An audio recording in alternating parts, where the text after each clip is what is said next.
Əziz həmvətənlər, 2025-ci il arxada qaldı. Bu ildə ölkəmiz üçün, xalqımız üçün uğurlu il olmuşdur. Azərbaycan xalqı sülh, təhlükəsizlik, əmin-amanlıq şəraitində yaşamışdır. Xalq iqtidar birliyi bizim uğurlarımızın əsas amilidir. Əminəm ki, qarşıdan gələn 2026-cı ildə ölkəmiz üçün uğurlu olacaq, ölkə qarşısında duran bütün vəzifələr həmişəki kimi uğurla icra ediləcəkdir. Bu il biz şanlı zəfərimizin 5-ci il dönümünü böyük fəxarət hissi ilə qeyd etmişik. 5 il bundan əvvəl Vətən müharibəsi zamanı əldə etdiyimiz tarixi zəfərimiz bizimlə əbədi olacaq. Azərbaycan xalqı bu qələbə ilə əbədi olaraq fəxr edəcəkdir.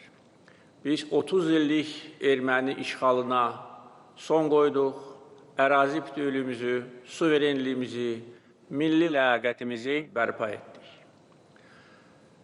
Bu il zəfərimizin 5-ci il dönümünə həsr edilmiş hərbi paradda, ordu quruculuğunda son illər ərzində görülmüş işlərin bir hissəsi xalqımıza və bütün dünyaya nümayiş etdirildi.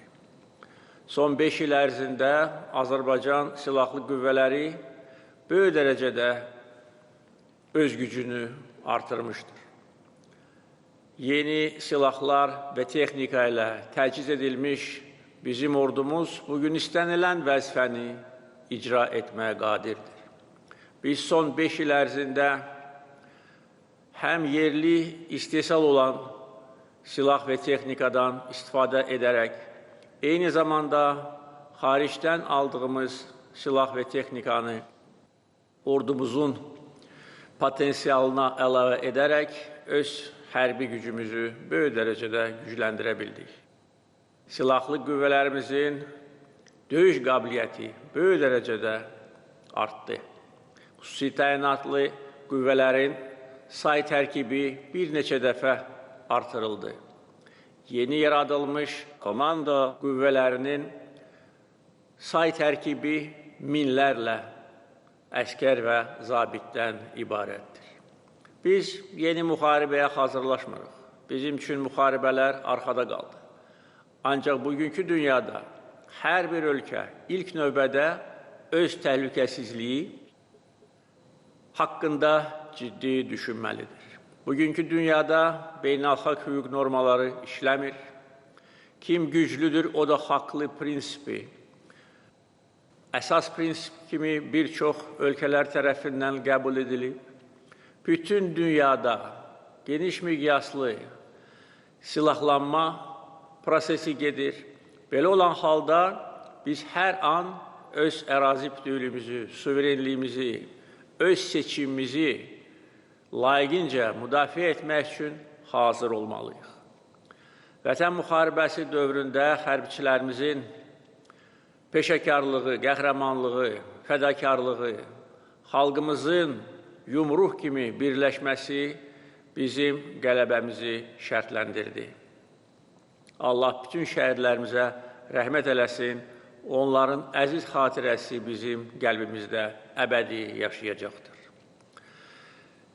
Biz Vətən müharibəsindəki zəfərimizdən sonra yorulmadan bu zəfəri beynəlxalq və siyasi müstəvidə möhkəmləndirmək üçün və təsdiqləmək üçün çalışmışıq və buna nail olmuşuq.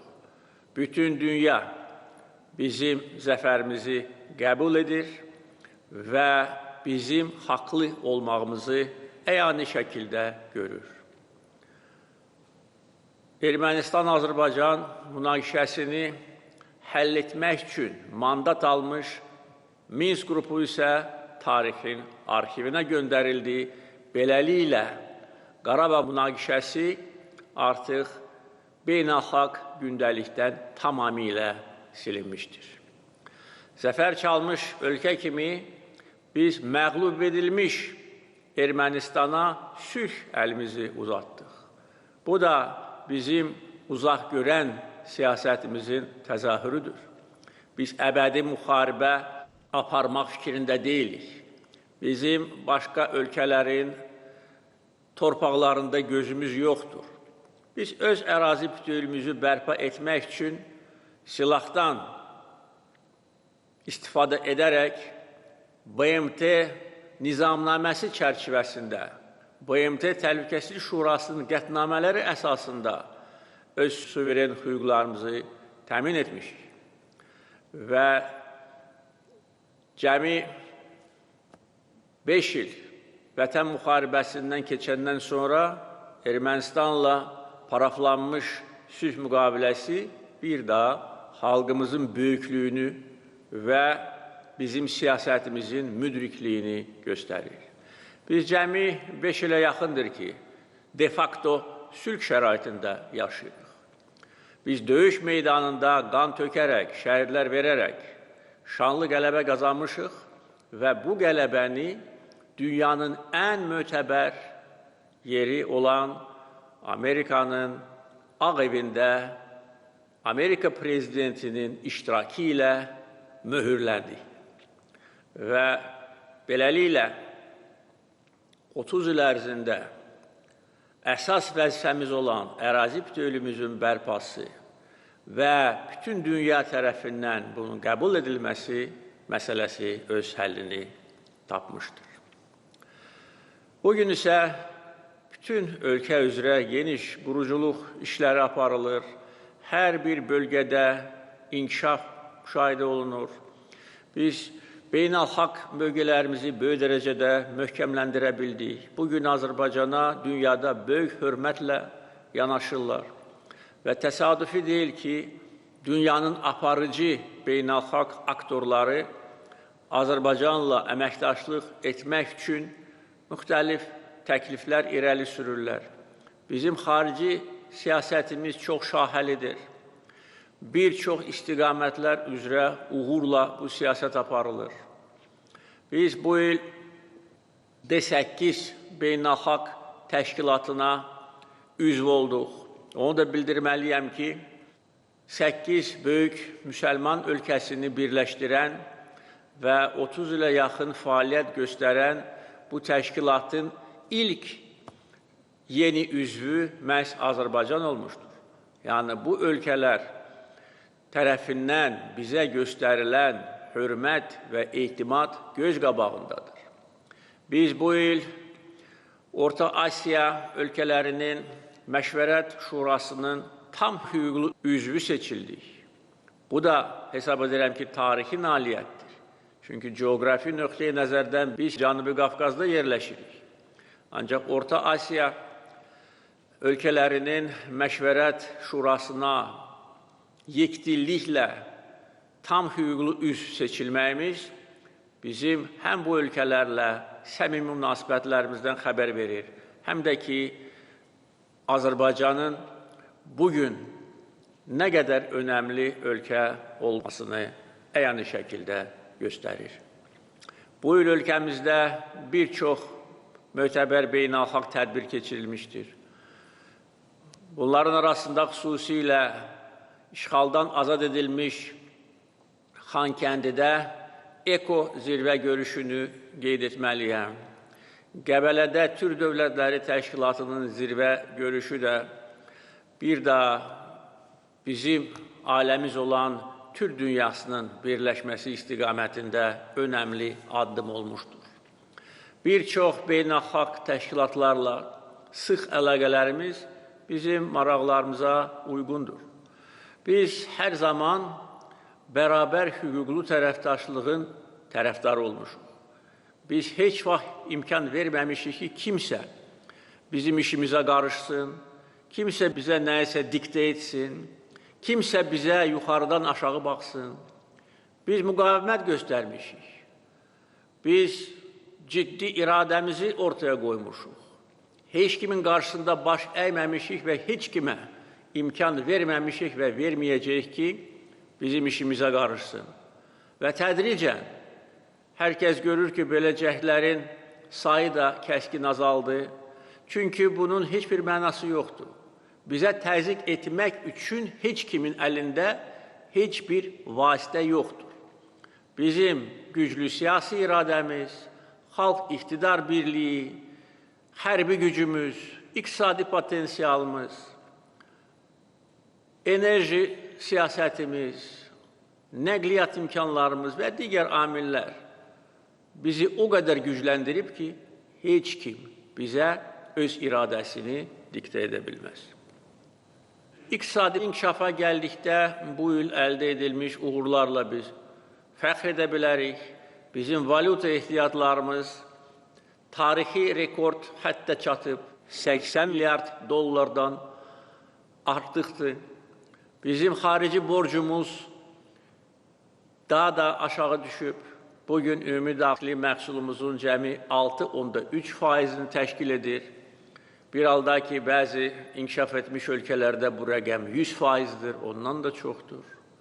Bizim valyuta ehtiyatlarımız xarici borcumuzu 16 dəfə üstəliyir və təsadüfi deyil ki, dünyanın aparıcı reyting agentlikləri Azərbaycanın kredit reytingini qaldırıblar. İnvestisiya reytingi, müsbət reytingi səviyyəsinə qaldırıblar.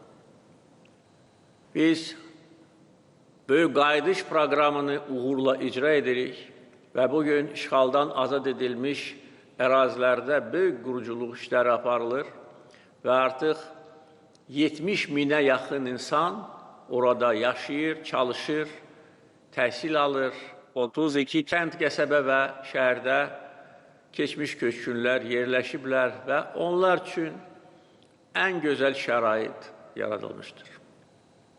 Bugün eyni zamanda dünya Azərbaycanlılarının həmrəylik günüdür. Bu münasibətlə dünyada yaşayan bütün Azərbaycanlıları ürəkdən təbrik etmək istəyirəm.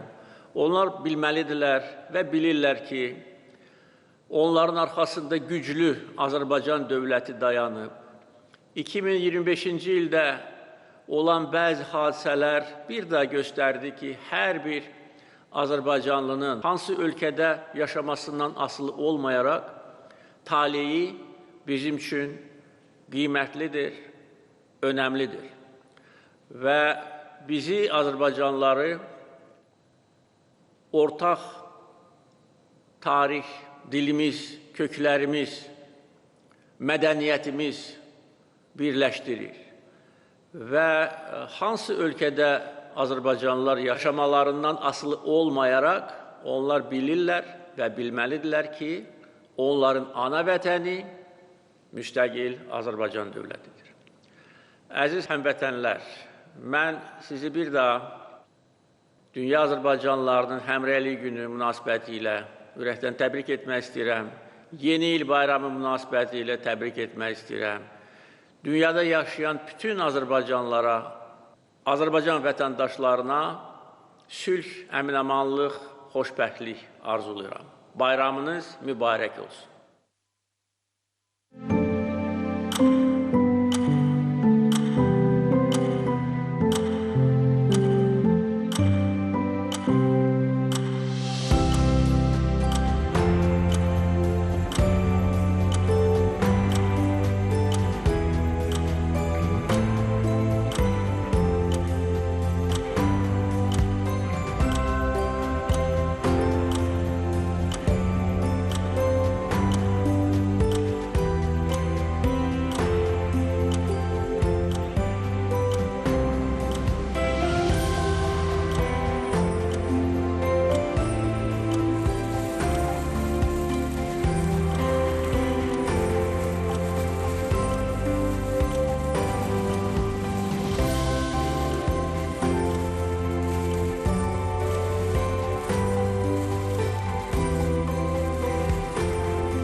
Dünya Azərbaycanlılarının həmrəyliyi günü və yeni iliniz mübarək.